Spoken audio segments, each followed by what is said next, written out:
নমস্কার, আমি অদিতি। শুরু করছি কলকাতা টিভির নতুন অনুষ্ঠান অদিতির সঙ্গে সাদা কালো। যেমনটা রোজ করে থাকি, একটা বিষয়ের অবতারণা আর সেই বিষয়কে নিয়ে অন্তত দুটো ভিন্ন মতামত এনে হাজির করা আপনাদের সামনে, যাতে আপনারা আপনাদের মতটাকে সানিয়ে নিতে পারেন, আবার আপনার বিরুদ্ধ মতটাকেও শুনে নিতে পারেন। শুরু করব আজকের বিষয় ট্রাম্প সাহেবের ইচ্ছেগুলো। তবে তার আগে নেব ছোট্ট একটা বিরতি। সাত সকালে উঠে আমরা আমাদের ইচ্ছের ঝুলি নিয়ে বসি। আজ চা নয়, কফি খাবো। আজ আমার জলখাবারে ময়দার লুচি আর ফুলকপি দেওয়া সাদা সাদা আলুর তরকারি চাই।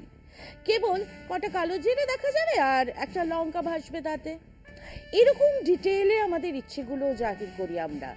সেই ইচ্ছে কখনো ধরা দেয়, কখনো বা ফড়িং হয়ে উড়ে চলে যায়। সেই ইচ্ছের কিছুটা সম্ভব সাধ্যের মধ্যে, আর কিছুটা হলো একটা ফুল কোর্স ডিনার শাহরুখের সঙ্গে। এই ধরনের উইশফুল থিঙ্কিং।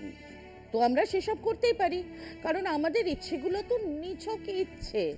আর ট্রাম্প সাহেবের ইচ্ছেগুলো, তিনি হলেন দুনিয়ার সব থেকে শক্তিধর দেশ। তার হাতে ডলার, তার হাতে লক্ষ লক্ষ মানুষ মারার অস্ত্র, তার হাতে সিআইএ। দুনিয়ার দেশে দেশে তাদের কত শত তাবেদার, কত মিডিয়া আর কলামনিস্টকে টাকা দিয়ে পোষা আছে। তো তিনি যদি ইচ্ছের কথা বলেন, তাহলে তো আমাদের গদা পচা সন্টা মন্টাদের ইচ্ছের মতো হবে না। তিনি বলেছেন মানে তার ইচ্ছে হয়েছে তার গ্রিনল্যান্ড চাই। বোঝো কাণ্ড। তার ইচ্ছে হয়েছে সব ইলিগাল ইমিগ্রান্টস মানে অবৈধ অনুপ্রবেশকারীদের হাতে হাত কড়া পরিয়ে দেশে পাঠিয়ে দেবেন। তো তারা যে অবৈধ কে ঠিক করবে? কেন?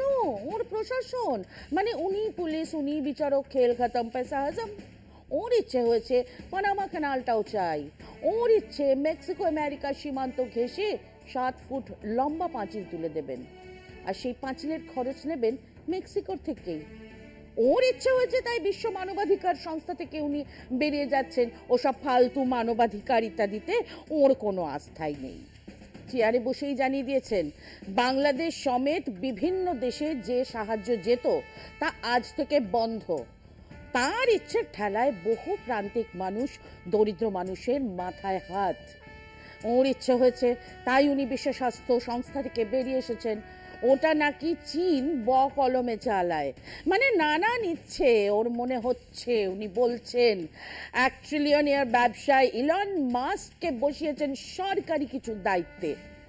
তো তিনি সেসব করার আগে লন্ডনের টিউব রেল স্টেশনের বাইরে বাংলা হরফ দেখে বেদম চটে গেছেন। বাংলা কেন?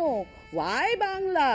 আর ট্রাম্প সাহেব তো অধুনা বাংলার কার্যনির্বাহী সরকারের প্রধান ইউনূস সাহেবের নাম শুনলেও চটে যান। সব মিলিয়ে ট্রাম্প সাহেব, তার সরকার, তার দপ্তরের লোকজনদের ইচ্ছের এই বহর দেখে আমাদের অনেকেই ভাবছেন, এ কোন উন্মাদের প্রলাপ।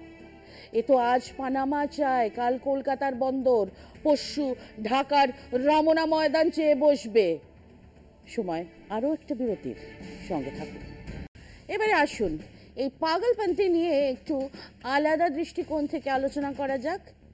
ম্যাডনেস বলছেন তো, কিন্তু একটু খেয়াল করলে দেখতে পাবেন there is a solid pattern in this madness. এই পাগলামির মধ্যে একটা নির্দিষ্ট ছক আছে। প্রতিটা সিদ্ধান্তের পেছনে ট্রাম্প সাহেবের এক পরিকল্পনা আছে।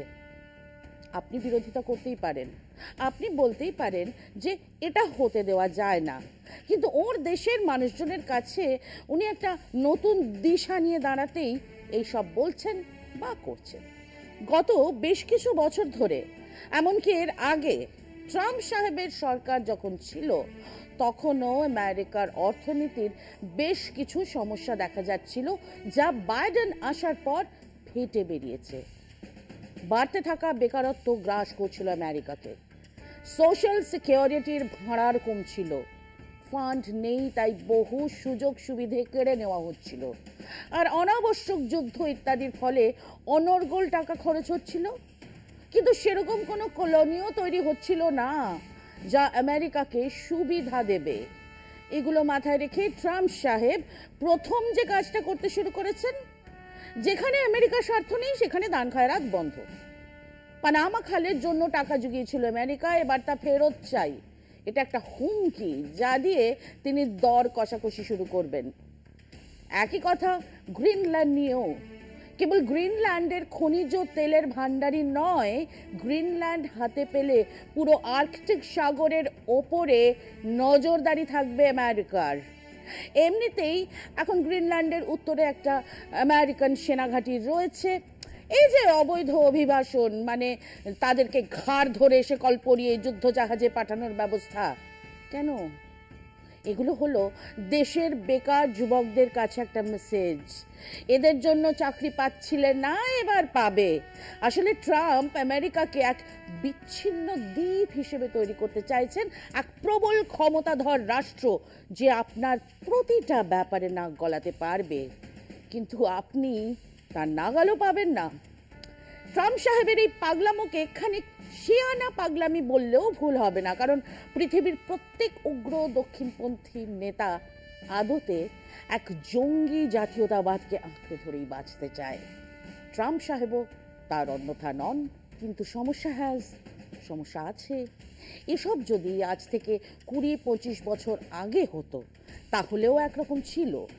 এখন উল্টো দিকে চীনের উত্থান, নতুন প্রযুক্তিতে তাদের হই হই করে এগিয়ে যাওয়া, রাশিয়ার সঙ্গে এক ধরনের আঁতাত, আগামী দিনে এক শিবির তৈরির চেষ্টা আমেরিকারই বিচ্ছিন্ন হয়ে থাকার পক্ষে আরো বিপজ্জনক। তখনই ট্রাম্প সাহেবও বুঝবেন দুনিয়াতে তারাও বন্ধুহীন হয়ে চলতে পারবেন না। এই রাশিয়া চীন অক্ষের অগ্রগতি আটকাতেই মানবাধিকার থেকে শুরু করে দ্বিপাক্ষিক বাণিজ্য চুক্তি থেকে অনুন্নত দেশে সাহায্য পাঠানোর কথা তাদের ভাবতেই হবে। আফটার অল এমনি তো সেসব দান ধ্যান করতেন না, তার যথেষ্ট জিওপলিটিক্যাল মানে ভূ রাজনৈতিক কারণও ছিল। আমাদের এখন বসে বসে দেখার সময় কখন এই উৎকট ইচ্ছেগুলোকে বাদ দিয়ে ট্রাম্প মহাশয়ের বাস্তব বুদ্ধি জেগে ওঠে। মতামত জানান আমাদের sadakalo.kolkatatv@gmail.com এই ইমেলে। আজ আসি, দেখতে ভুলবেন না অদিতির সঙ্গে সাদা কালো।